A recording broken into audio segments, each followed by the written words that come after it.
आपके बीच आने का मकसद ये है कि 23 सितंबर के दिन हम लोगों ने एक ऐलान किया है कि चले सब हम मिलकर मुंबई चलते हैं। बहुत सारे लोगों ने सवाल किया कि क्यों जाना है, कैसे जाना है, कब जाना है करके। तो मैं कुछ बेसिक जानकारियां आपको देना चाहता हूं। क्यों जाना है, इसका मकसद ये है कि आज महाराष्ट्र के अंदर जो हालात है, जिस तरीके का जाति धर्म का एक नंगा नाच खेला जा रहा है, उसे देखते हुए कहीं ना कहीं ऐसा लग रहा है कि कानून अंधा है। हमने सुना था, लेकिन अब देख भी रहे हैं। हमारी कोई पैरवी, हमारी कोई आवाज़ न हुकूमत सुनने तैयार है, न पुलिस कार्रवाई करने के लिए तैयार है। बड़े अफसोस के साथ कहना पड़ रहा है, अदालतों का हम बहुत सम्मान करते हैं, लेकिन अदालतों से भी जितनी उम्मीद थी वो उम्मीदें भी हमें पूरी होते हुए नज़र नहीं आ रही है। ऐसे हालात के अंदर हमारे पास दो ही रास्ते हैं। एक तो जो चल रहा है उसे खामोशी से सुन ले, देख ले, बर्दाश्त कर ले और घर में बैठ जाए। और दूसरा ये है कि अगर अपने मुल्क से मोहब्बत करते हैं, अपने इस राज्य से मोहब्बत करते हैं, महाराष्ट्र से अगर हमको प्यार है और ये जानते हैं कि हम सभी को साथ में मिलकर रहना है, तो ऐसे हालात के अंदर कहीं ना कहीं जो गलत हो रहा है उसको उजागर करने की ज़रूरत है। सरकार, पुलिस और प्रशासन के ऊपर ये दबाव डालने की ज़रूरत है कि ये मुल्क कानून के हिसाब से चलेगा, ये मुल्क कायदे के हिसाब से चलेगा, ये मुल्क जमहूरी तर्ज के ऊपर अगर चलना है तो संविधान के हिसाब से चलेगा। कहीं गुंडागर्दी के हिसाब से, किसी गलत तरीके से जो गुंडे मवाली जो हरकतें आज कर रहे हैं, उनकी जो हौसले बढ़ते जा रहे हैं वो इसलिए बढ़ते जा रहे हैं कि कहीं ना कहीं पीछे से सरकार को इनका समर्थन है, कहीं ना कहीं पुलिस के हाथ बंधे हुए हैं। तो ये सब चीज़ें सामने लाने के लिए, सरकार को नींद से जगाने के लिए हमने ऐलान किया कि 23 तारीख के दिन हम मुंबई चलेंगे। अब पूरे महाराष्ट्र से हमने लोगों से ये अपील किया है कि अपने गाड़ियों के जरिए आप मुंबई पहुँचे। अब कब पहुंचना है, कैसा पहुंचना है, कहां पहुंचना है, ये हम आपको आगे जब फेसबुक लाइव करेंगे इसके अंदर ये जानकारी देंगे। अभी ये ज़रूरी है ये बताना कि हम मुंबई इस वजह से जा रहे हैं कि हम महाराष्ट्र के मुख्यमंत्री को एक संविधान की कॉपी भेंट करना चाह रहे हैं। हो सकता है कि उनके ऑफिस में एक संविधान की प्रति जो है वो फ्रेम कर लगी हुई होगी, लेकिन मुख्यमंत्री साहब की नज़र उसके ऊपर कभी गई नहीं होंगी। हो सकता है कि उनके ऑफिस में कुछ जो किताबें रखी हुई होगी उसमें एक संविधान की कॉपी भी रखी हुई होगी उसमें। हो सकता है कि महाराष्ट्र के पुलिस के कई अधिकारियों के पास ये संविधान की कॉपी उनके ऑफिस में मौजूद होगी, लेकिन शायद वो भूल गए हैं कि ये देश चलेगा तो संविधान के हिसाब से चलेगा। हमारी नाराजगी किस बात को लेकर है, और सिर्फ मेरी नाराजगी नहीं है, सिर्फ मुसलमानों की नाराजगी नहीं है, बल्कि मैं समझता हूँ इस मुल्क के तमाम वो सेक्युलर लोग, अपनी सेक्युलर सोच जो रखने वाले हैं, उन्हें भी लगता है कि कहीं ना कहीं कुछ गलत हो रहा है, लेकिन कोई बोलने के लिए तैयार नहीं है, कोई खड़े रहकर आवाज़ उठाने के लिए तैयार नहीं है। शुरुआत कहाँ से होती है, तो यहीं पे एक रामगिरी नाम का शख्स हमारे हुजूर अकरम सल्लल्लाहु अलैहि वसल्लम, prophet Muhammad peace be upon him, इनके बारे में एक बयान देता है और इतना घटिया और घिनौना बयान देता है वो। और उसके बाद महाराष्ट्र के मुख्यमंत्री एकनाथ शिंदे साहब आते हैं, ये जानते हुए कि महाराष्ट्र के अंदर बहुत गुस्से का माहौल है, लोग FIRs रजिस्टर करवा रहे हैं। वो आकर उसकी पीठ थपथपाते हैं और कहते हैं कि हम तुम्हारे बाल को भी धक्का लगने नहीं देंगे। यानी कि जो सोच उस रामगिरी की है वही सोच महाराष्ट्र के मुख्यमंत्री एकनाथ शिंदे साहब की है, वही सोच देवेंद्र फडणवीस साहब की है और वही सोच अजीत पवार साहब की है, क्योंकि सरकार के अंदर ये तीनों बैठे हैं। और मुख्यमंत्री जब कोई स्टेटमेंट करता है तो वो अपने सरकार की तरफ से करता है। यानी कि इसका मतलब साफ है कि हुजूर की शान के अंदर गुस्ताखी सिर्फ अकेले एकनाथ शिंदे साहब ने नहीं की है, बल्कि उनके साथ देवेंद्र फडणवीस साहब ने की है, उनके पूरे मंत्रियों ने की है, और उसी के साथ साथ अजीत पवार साहब और उनके पूरी मंत्रियों ने भी इस बेहुरमती के अंदर वो भी उतने ही जिम्मेदार है।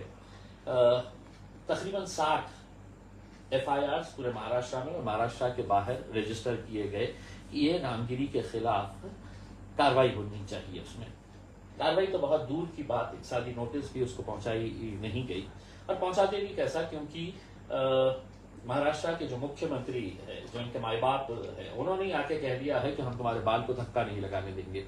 अब कई सारे पुलिस ऑफिसर्स बहुत अच्छे हैं, बहुत अच्छे से अपना कर्तव्य निभाते हैं, उन्हें भी ऐसा लगा कि मैं कैसे कार्रवाई कर सकता हूं जब मुख्यमंत्री ने ही साफ तरीके से उसकी सुरक्षा की जिम्मेदारी ले ली और इसे ये कह दिया है कि भाई हम आपके बाल को भी धक्का नहीं लगने देंगे। तो ऐसे हालात के अंदर या तो हम खामोश बैठ जाए या कहीं ना कहीं अपनी नाराजगी का इजहार करें। हमने अपनी नाराजगी का इजहार एफआईआर रजिस्टर करवा के कर दिया। एफआईआर रजिस्टर होने के बाद जब पुलिस कार्रवाई नहीं कर रही तो अदालत चले गए। बॉम्बे हाई कोर्ट के अंदर जब इसकी पिटीशन लग रही थी तो जजेस ने ये कहा कि जब अदालत में ये बताया गया कि बहुत सारे लोग आंदोलन कर रहे हैं, भूख हड़ताल के ऊपर बैठे हुए हैं, लॉ एंड ऑर्डर का सिचुएशन है, तो अदालत ने कहा कि क्या आप हमारे ऊपर दबाव डाल रहे हैं। और अदालत ने बड़े अच्छे तरीके से कहा कि पुलिस वालों साइबर सेल की मदद लो और वो जो क्लिप है वो क्लिप निकाल दो करके। हम ये उम्मीद कर रहे थे कि अदालत कम से कम ये कहेगा कि इतने सारे एफआईआर रजिस्टर हुए हैं, कहीं ना कहीं कोई अच्छी कार्रवाई करनी चाहिए, पुलिस ने अपने कर्तव्यों को निभाते हुए अपने कार्रवाई करना चाहिए करके ये हम उम्मीद कर रहे थे उसमें। लेकिन अदालत ने ऐसा कुछ नहीं कहा। अब हमारे सामने ये सवाल आ जाता है कि हम जाए तो सरकार के पास नहीं जा सकते क्योंकि सरकार ने तो ऐसे लोगों का समर्थन कर दिया है, पुलिस के पास नहीं जा सकते हैं क्योंकि पुलिस तो बिल्कुल अभी फिलहाल अंधा कानून जिस तरह से होता है उसका किरदार निभा रही है कि नहीं सरकार ने तो मेरे हाथ बांध दिए हैं, मैं कोई कार्रवाई नहीं कर सकता हूं करके। फिर अदालत से उम्मीद की जा रही है तो अदालत ने साफ कह दिया है कि तुम हमारे ऊपर दबाव डाल रहे हैं और निकाल दो क्लिप निकाल दो। हम उम्मीद कर रहे थे अदालत ये कहता कि नहीं पुलिस ने कार्रवाई करनी चाहिए और इस तरह का कोई भी बयान किसी ने भी नहीं देना चाहिए। ये इस मुल्क की खूबसूरती है कि यहाँ पर अलग अलग जाति धर्म और मजहब के लोग रहते हैं और पिछले 76 सालों के अंदर कभी ऐसा नहीं हुआ है कि किसी ने ये कहा है कि तुम मेरे धर्म के हिसाब से जीना सीखो, तुम मेरा धर्म मानो करके, और ना किसी ने ये कहा है कि तुम्हें हमारे मजहब के हिसाब से चलना। ये इस मुल्क की खूबसूरती ये है कि जब मुल्क आजाद हुआ तो यही बताया गया कि तुम्हारी मस्जिदें रहेगी, तुम्हारी मंदिरें रहेगी, गिरजाघर रहेगा, तुमको जिसकी पूजा करना है, तुम्हें जिसकी इबादत करना है तुम कर सकते हैं करके। लेकिन ऐसा कभी नहीं हुआ है कि जहां पर आप एक मजहब के बारे में कहेंगे कि नहीं ये मजहब बहुत खराब है, ये घटिया है करके। ये अगर शुरू हो गया तो शायद इसका कोई अंत नहीं रहेगा। और जब ये रामगिरी के ऊपर कोई कार्रवाई नहीं हुई तो देवेंद्र फडणवीस साहब ने कुछ अपने प्यादे मार्केट में छोड़े हुए कि वो जाए और पूरे महाराष्ट्र भर के अंदर बस भड़काने का काम करे, और उसी के तहत भारतीय जनता पार्टी का एक नेता इस हद तक कह देता है कि हम मस्जिद में घुस के मुसलमानों को चुन चुन के मारेंगे करके। कोई कार्रवाई नहीं, कोई अरेस्ट नहीं होता है इसमें। आप क्या तस्वर कर सकते हैं कि यही स्टेटमेंट अगर इम्तियाज जलील की जबान से अगर निकलता तो क्या पुलिस खामोश रहती? लेकिन इम्तियाज जलील कभी इस तरह का बयान देता ही नहीं क्योंकि मेरी तहजीब मेरी संस्कृति मुझे इजाजत नहीं देती, और इससे बढ़कर यह है कि मेरा मजहब मुझे इस चीज की इजाजत नहीं देता है कि आप किसी दूसरे धर्म के धार्मिक स्थानों के बारे में या किसी दूसरे धर्म के बेहुरमती करे करके। उसमें ये मेरा मजहब इजाजत नहीं देता है करके। हमने बहुत इंतजार किए और इंतजार करने के बाद हमें अब ऐसा लगा कि कुछ नहीं हो रहा है, बल्कि बड़े बड़े नेता हमें देखकर हंस रहे हैं और हमें नाक चढ़ा रहे हैं कि क्या हुआ है कि 60 एफआईआर रजिस्टर होने के बावजूद भी कोई कार्रवाई नहीं हुई है करके। तो इसका कोई अंत नहीं होगा। और जब एक नेता ही ऐसा कह रहा है तो उसको मानने वाले उसके जो प्यादे होते हैं उनकी हिम्मत कितनी बुलंद होने वाली है कि हो सकता है कि कोई सड़क चलता हुआ लड़का जो है वो किसी के धर्म के बारे में, किसी के नबियों के बारे में, किसी के देवी देवताओं के बारे में इसी तरह का बयान करेगा और उस वक्त वो यही कहेगा कि उस वक्त क्यों नहीं कार्रवाई की गई थी, तो मेरे ऊपर कार्रवाई क्यों की जा रही है करके। तो इसका कोई एंड नहीं रहेगा। ऐसे हालात के अंदर हमने फैसला किया है कि हम अपनी नाराजगी जताने के लिए, हुकूमत को बताने के लिए कि आपको अपना कर्तव्य याद दिलाना है हमें, तो इस वजह से हम 23 तारीख के दिन निकलने का फैसला किए हैं। अलग अलग शहरों से लोग अपने तौर के ऊपर गाड़ियों में निकले मुंबई की तरफ। कौन सा रूट रहेगा, कहां से आना है, ये हम आपको जानकारी देंगे। आप सबसे ये अपील करते हैं हर गाड़ी के ऊपर तिरंगा रहना चाहिए, ताकि हम एक पैगाम दे सके कि ये मुल्क जितना तुम्हारा है उतना ही हमारा ही है। तो वो तिरंगा लहराते हुए अपने गाड़ियों के अंदर 23 तारीख के दिन हमको मुंबई की तरफ निकलना है। बहुत सारे लोग इस कोशिश में लगे हुए हैं कि ये रैली निकलना नहीं चाहिए, बहुत सारे लोग दबाव डाल रहे हैं।